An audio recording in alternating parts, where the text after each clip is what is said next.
something strange is happening across the Indian IT sector. Scroll through LinkedIn and you will see software engineers with 10 years of experience desperately looking for jobs. Fresh graduates with offer letters from TCS, Infosys, Wipro are still waiting from months to get a joining date. Mass layoffs have become the new normal. Just a few days ago, TCS announced that it would be laying off 12,000 employees. Share prices are going down, revenue is falling. And the question is something wrong happening with the Indian IT sector? Should we all be terrified?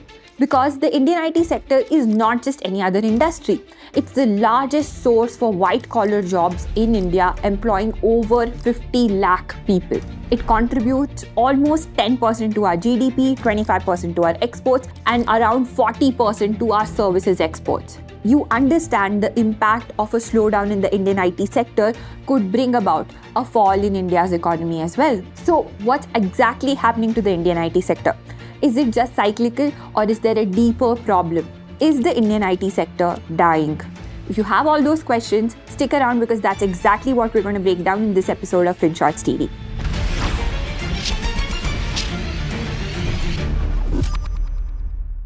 FinShots TV is now a part of 001 network. Together, we plan on bringing you stories that impact your day-to-day lives, sometimes without you even realizing it. So don't forget to like this video, share it with your friends, and subscribe.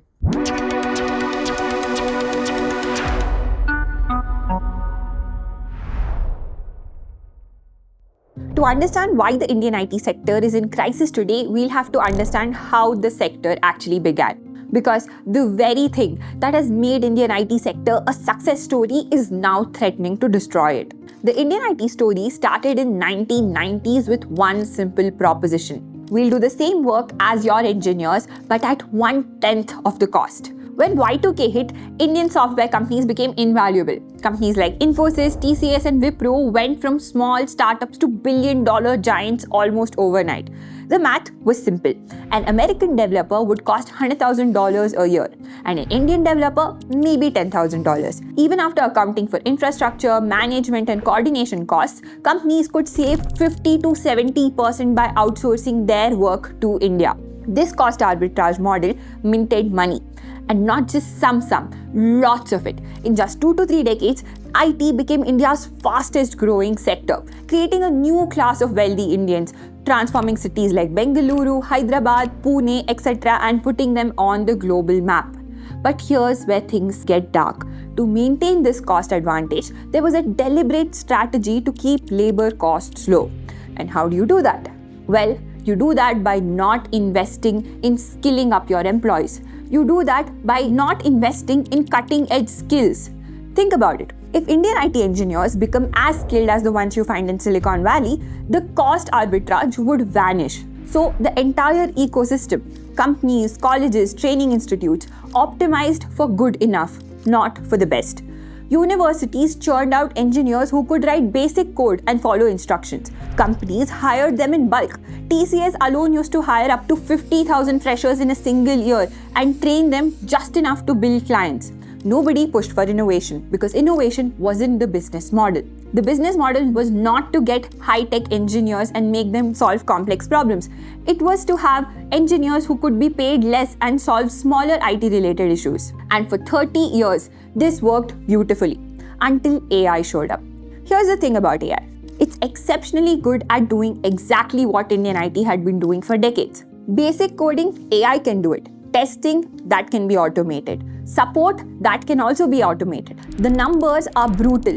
In Q1 FY26, Indian IT companies have posted one of their worst performance in years. Remember, these companies used to grow somewhere 20 to 30% annually. Now they're barely moving. You can see on your screen how they've shown single-digit revenue growth. Some companies have also shown revenue falling. According to industry reports, around 67.5% Indian engineers believe that their jobs will be automated by AI within 5 years.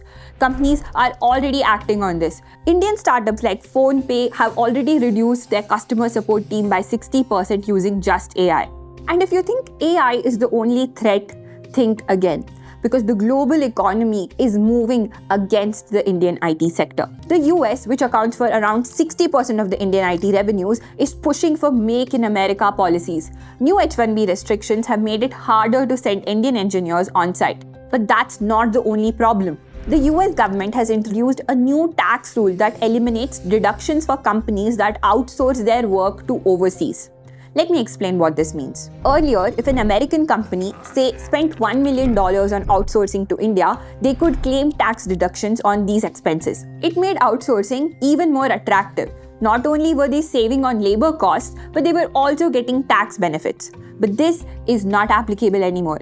Under the new rules, companies lose these deductions if they outsource to other countries. Some proposals even include a 10% tax penalty on offshoring their expenses, so that $1 million spent on IT services from India could now effectively cost $1.1 million after the new set of taxes which are being proposed. This completely upends the math.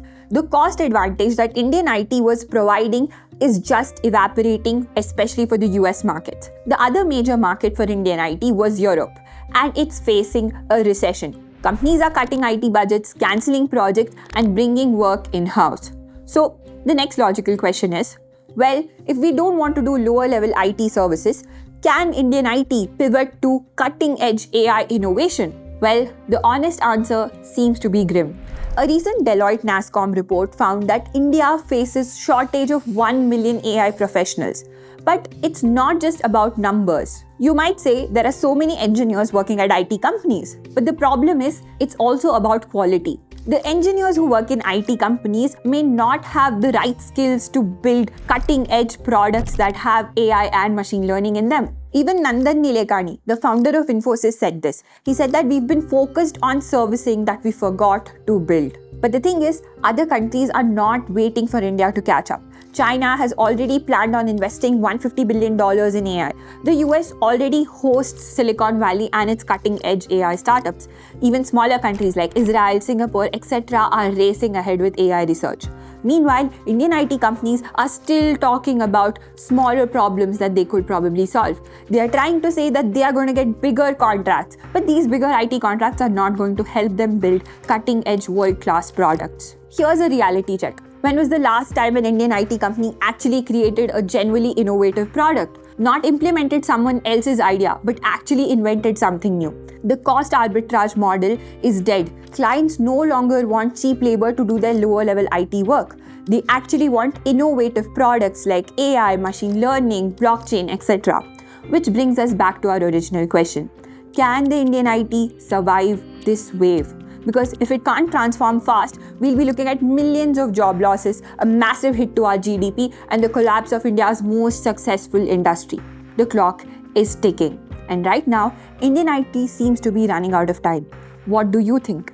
Is there hope for Indian IT, or are we witnessing the beginning of the end? Let us know in the comments. See you on the other side.